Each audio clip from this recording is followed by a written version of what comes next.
وہ نہ صرف اسلام کے اتہاس میں بلکہ دنیا کے اتہاس کے مشہور ترین فاتحین و حکمرانوں میں سے ایک ہیں۔ وہ 1137 میں موجودہ عراق کے شہر ترکیت میں پیدا ہوئے۔ ان کی زیر قیادت ایوبی سلطنت میں مصر، شام، یمن، عراق، حجاز پر حکومت کی۔ صلاح الدین ایوبی کی بہادری، جرأت، سخاوت اور بردباری کے باعث نہ صرف مسلمان بلکہ عیسائی بھی عزت کی نگاہ سے دیکھتے ہیں۔ صلاح الدین ایوبی نے 2 اکتوبر 1187 کو یورپ کی پوری فوج کو عبرتناک شکست دے کر بیت المقدس کو ان سے آزاد کروا لیا تھا۔ سلطان صلاح الدین ایوبی نسلاً کرد تھے اور 1137 میں ترکیت کردستان کے اس حصے میں پیدا ہوئے جو اب عراق میں شامل ہے۔ شروع میں وہ سلطان نور الدین جنگی کے ہاں ایک فوجی افسر تھے۔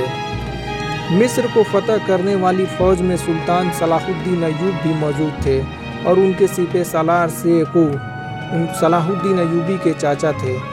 مصر فتح ہو جانے کے بعد صلاح الدین ایوبی کو 1564 ہجری میں مصر کا حاکم مقرر کر دیا گیا۔ اس زمانے میں 1569 ہجری میں انہوں نے یمن بھی فتح کر لیا تھا۔ نور الدین جنگی کے انتقال کے بعد صلاح الدین ایوبی حکمرانی پر قابض ہوئے۔ سلطان صلاح الدین ایوبی اپنے کارناموں میں نور الدین جنگی پر بھی بازی لے گئے۔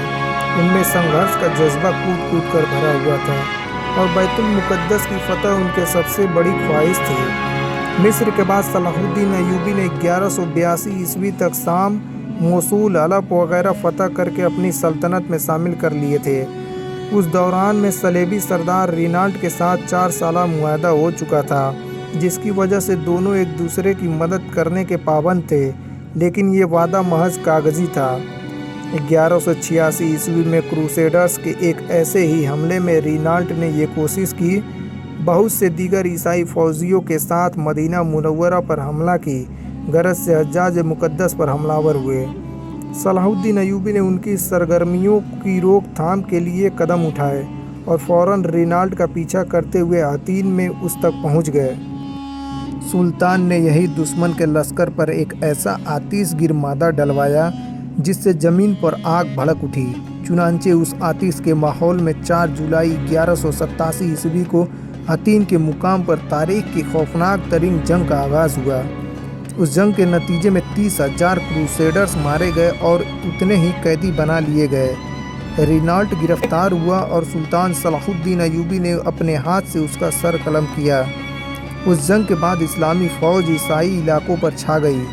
حطین کی فتح کے بعد صلاح الدین ایوبی نے بیت المقدس کی طرف رخ کیا۔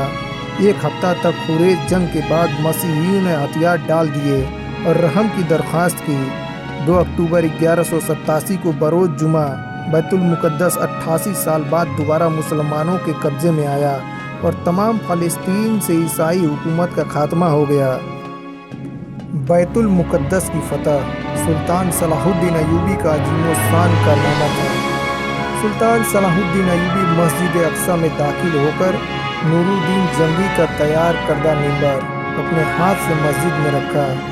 اس طرح نور الدین جنگی کی خواہش سلطان صلاح الدین ایوبی کے ہاتھوں پوری ہوئی۔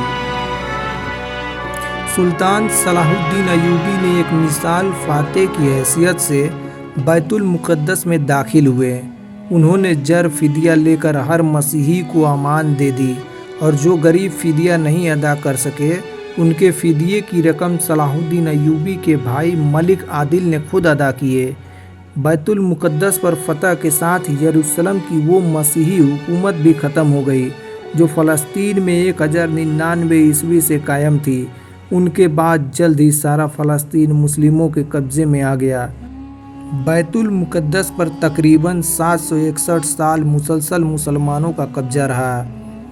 پھر 1948 عیسوی میں امریکہ، برطانیہ، فرانس کی سازش سے فلسطین کے علاقوں میں یہودی سلطنت قائم کی گئی اور بیت المقدس کا نصف حصہ یہودیوں کے قبضے میں چلا گیا۔